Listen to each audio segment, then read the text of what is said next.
देवेन चौकसी साहब भी हमारे साथ कार्यक्रम में हो चुके हैं शामिल। देवेन भाई, बताएं कैसे समझा जाए इसको। Good morning Anil ji and all the panelist.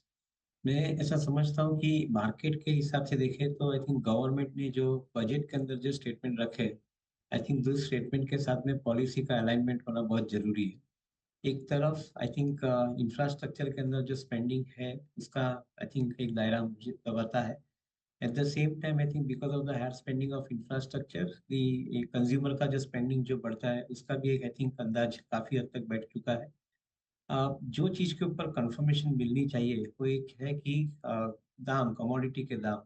एक तरफ क्रूड ऑयल के दाम कम होने से क्रूड ऑयल बेस्ड कमोडिटी के जो दाम है इंक्लूडिंग मेटल कमोडिटी वो दाम अंडर कंट्रोल रहने वाले हैं। इतना मार्केट समझ के चल रहा है। और दूसरी तरफ first half of the monsoon season is very promising, so second half के अंदर I think with the good monsoon continuing, second half के बाद जो फूड प्रोडक्शन जो आता है उसके साथ में फूड इन्फ्लेशन कंट्रोल में रहेगा, वो संकेत भी मार्केट को मिल रहा है। maybe eventually if not today tomorrow, I think the rate of interest घटने जरूरी बनते हैं, क्योंकि रेट ऑफ इंटरेस्ट घटते हैं तो उसके साथ में जो गवर्नमेंट का जो स्पेंडिंग का जो मार्गदर्शन है उसके साथ में इंडस्ट्री जुड़ जाएगी।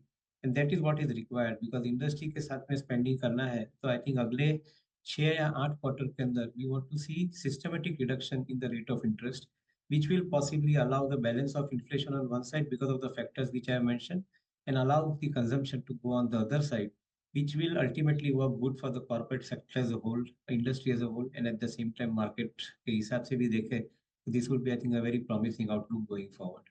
देवेन भाई, क्या आपको लगता है कि अभी भी रेट कट की उम्मीदें रखनी चाहिए दिसंबर तक, मार्च तक?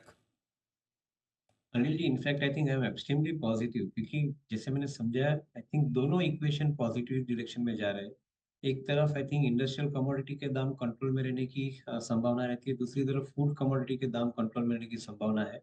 ये दोनों को संभावित देखें तो शायद मैं ऐसा मानता हूँ कि I think it is imperative I think that the rate of interest will come down, क्योंकि दूसरी तरफ गवर्नमेंट ने जो हिसाब से अपने प्रोग्राम रखे हैं इस इंफ्रास्ट्रक्चर अंदर स्पेंड करने के लिए, unless I think the cost of money coming down, I think ultimately this is not going to walk in direction of I think what government wants to achieve. So we are very clear. Maybe I think it may take 1 or 2 months more, but it is very clear that I think the rate of interest is coming down. Maybe in September, maybe in October.